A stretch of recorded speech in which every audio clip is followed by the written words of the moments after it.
Start. Sir, I am grateful to the leader of the House for giving me an opportunity to raise the voice of education during this discussion that is taking place on the appropriation bill. Stop. Not many points have been made regarding the Ministry of Education, and I shall try to deal with such of those as have been made. Stop. As a matter of fact, it my friend had not spoken, there would have been very little left for me to speak as far as the reply to criticism of the ministry is concerned. Stop.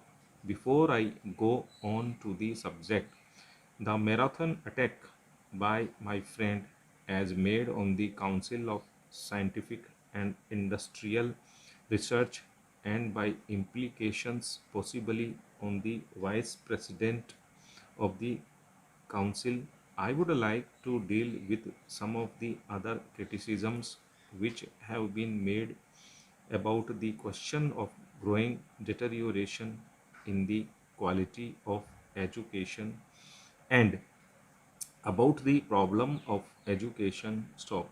Also added to the problem is unemployment and the point that was made that adult literacy has not been attended to with the attention that it deserves. Stop. These are the general points that were made yesterday. Stop. On the first subject regarding the question of deterioration in education, quite honestly, I am prepared to accept a blanket charge that there is a deterioration in the quality of education. Stop.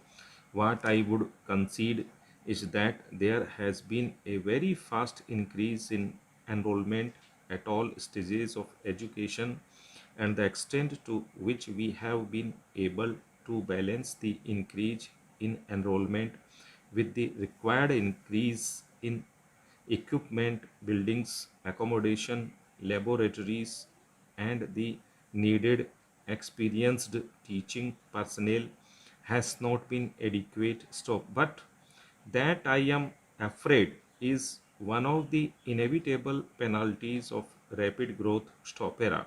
Sir, I would like to point out that it will be very unfair on my part of this house on the basis of any personal impression that individual members watch may have gathered to condemn the whole system of education and to say that all the 60 or 65 million young boys and girls who are studying in our schools are getting inferior education, and that our 20 to 22 lakhs of boys and girls who are studying in our colleges are getting deteriorated education. I think this kind of a thing only lowers their morale. Stop. I can understand if we can do something as far example this house is able to persuade the deputy minister and the finance minister and other authorities concerned to place at the disposal of the education ministry not only in the center but also in the states something like 300 or 400 crores of rupees more, then we will be able to do something in the matter. Stop. But when we know that such a thing is not possible for us, then to keep on saying as many of us have been saying, I know with very good intentions, and still we have to keep on saying that education is deteriorating, that education is going down. Stop. Para.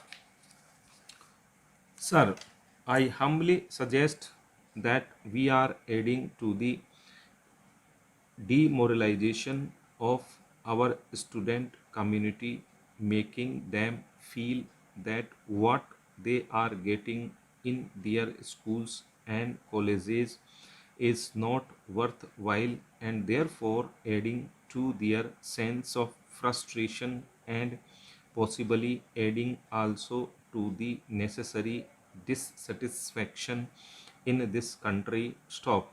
I therefore suggest that we should not have a blanket criticism of the fall that has been taken place in the standard of our education. Stop.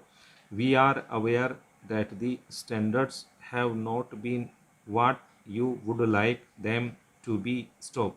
We are not satisfied with the standards that exist except in a few exceptional places, and we are very anxious to see that the standards are rising. Stop. But this is a matter which will take them, and particularly as I said, that is an incident of very rapid growth we have been having in our educational enrollment in the last 20 years of independence. Stop era.